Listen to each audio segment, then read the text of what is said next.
پاک صلی اللہ علیہ وسلم نے آخری تک کہ تم نے جو وعدہ کیا اس کو برقرار رکھو۔ جنگ بدر کے اور بھی بہت سارے اہم پیغامات ہیں۔ جب یہ ختم ہو گئی تو واپس جب بدر کے لوگوں کو لے کر حضور صلی اللہ تعالیٰ علیہ وسلم تشریف لا رہے تھے مدینہ کی طرف، 3 دن تک بدر کے میدان میں آپ نے قیام فرمایا اور وادی صفرا ایک جگہ ہے، وہاں پر مال غنیمت سب کو تقسیم کیا۔ اب جو 70 قیدی آئے تھے ان کو فدیہ لے کر کے حضور آزاد کر رہے تھے۔ کسی سے 4000 درہم فدیہ دیں اور آزاد ہو جائیں۔ اس میں جو لوگ فدیہ دینے کی طاقت نہیں رکھتے تھے ان کے لیے دوسرا آپشن تھا کہ وہ انصار کے 10 بچوں کو لکھنا سکھا دیں یا کوئی ہنر جانتے ہیں تو سکھا دیں اور آزاد ہو جائیں۔ یہ جنگ بدر کے قیدیوں کے ساتھ میرے آقا صلی اللہ علیہ وسلم کا سلوک تھا۔ اور اس کے بعد اس میں ہی حضرت عباس جو حضور کے چاچا ہے، وہ ایمان لائے ہوئے نہیں تھے لیکن کافروں کی طرف سے لڑنے آئے تھے اور قیدیوں میں آ گئے۔ اب جب وہ آئے تو ان کے اوپر بوجھ تھا وہ خود کا بھی فدیہ دیں اور اپنے بھتیجے عقیل بن ابی طالب یعنی حضرت علی کے سگے بھائی، وہ بھی بدر میں سامنے تھے، عقیل بن ابی طالب اور حارث، عمر بن حارث غالباً یہ بھی حضور صلی اللہ علیہ وسلم کے چچا کے بیٹے ہیں، وہ بھی کافروں کی طرف سے تھے۔ تو حضرت عباس اور ان کے 2 بھتیجے دونوں قیدیوں میں ہیں۔ ان سے کہا گیا اب ان تینوں کا فدیہ آپ کے اوپر ہے، آپ دے دیجئے اور آزاد ہو جائیے۔ انہوں نے کہا میرے پاس اتنا مال نہیں ہے، نہ ہی میرے پاس کوئی چیز رہ گئی ہے۔ حضور صلی اللہ علیہ وسلم نے فرمایا مکہ سے منگوا لیجئے۔ تو انہوں نے کہا وہاں پر بھی میرے پاس اتنا مال نہیں ہے۔ نبی پاک صلی اللہ علیہ وسلم نے فرمایا چچا آنے کے وقت اپنی بیوی ام الفضل کو جو سونے کے سکے دے کر آئے تھے وہ منگوا لو، جو آپ نے محفوظ رکھنے کے لیے کہا تھا۔ حضرت عباس اس وقت کیا کہتے ہیں، قسم اس رب ذوالجلال کی جس نے آپ کو حق کے ساتھ نبی بنا کر بھیجا ہے، یہ راز میرے اور میری بیوی کے علاوہ کوئی نہیں جانتا تھا، اور کوئی غیب کیا، تم سے نہاں ہو بھلا، یہ میرے مصطفیٰ کا علم تھا۔ حضرت عباس نے تینوں کا فدیہ ادا کیا اور اس کے بعد پھر مسلمان بھی ہو۔ حضرت عمر رضی اللہ تعالیٰ عنہ کا سگا ماموں ہے ابو جہل، 1 2 نہیں، خود رسول کریم صلی اللہ علیہ وسلم کے داماد ابو العاص حضرت زینب کے شوہر جنگ بدر کے کافروں میں ہے۔ حضور صلی اللہ علیہ وسلم کی بڑی بیٹی حضرت زینب جن کے نکاح میں تھے ابو العاص، وہ ایمان لائے نہیں تھے کیونکہ ان کا نکاح ہجرت سے پہلے ہی مکہ میں ہو گیا، اور حضرت زینب تو اسی وقت ایمان لائی تھی جب حضور نے اعلان فرمایا۔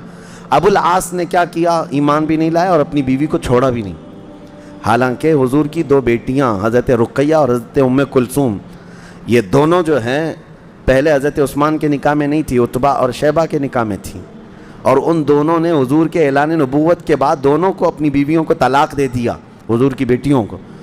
اور جب وہ طلاق ہو کر گھر میں آئیں تو حضرت عثمان غنی نے حضرت رقیہ سے نکاح کیا تھا، اور پھر ان کے انتقال کے بعد حضرت ام کلثوم سے نکاح کیا۔ تو کفار میں اس وقت ابو العاص بھی آئے۔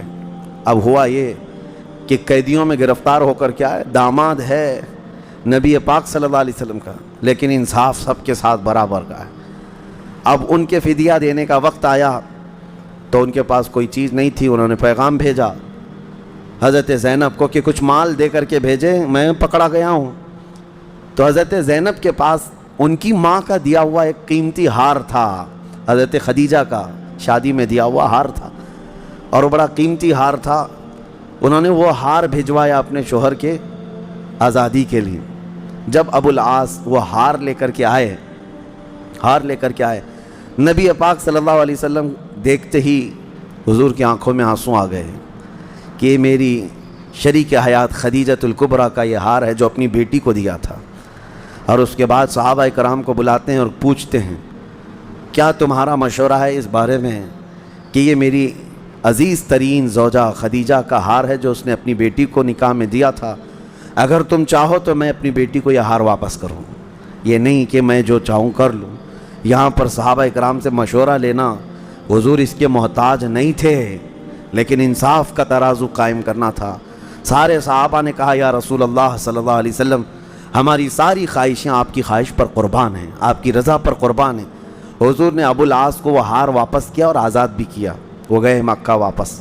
اور اس کے بعد ہوا یہ کہ ابھی بھی ایمان لائے نہیں تھے، لیکن ایک بار مکہ سے تجارت کے لیے کہیں ملک شام گئے اور واپسی میں آ رہے تھے، پھر ایک جگہ مڈ بھیڑ ہو گئی صحابہ کے ساتھ، کیونکہ وہ ایسا قافلہ تھا جو دشمن قافلہ تھا اور صحابہ سے لڑ رہا تھا مدینے کے باہر، اس میں پھر ابو العاص سامنے ہے۔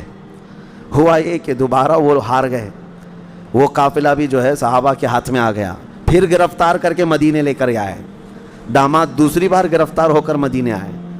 اب جب یہاں تھے نبی پاک صلی اللہ تعالیٰ علیہ وسلم نے پھر دیکھا، مجبور ہو کر کے آئے، اور اس کے بعد عہد و پیمان ہوا، ایگریمنٹ ہوا ان کے اور ان کے درمیان۔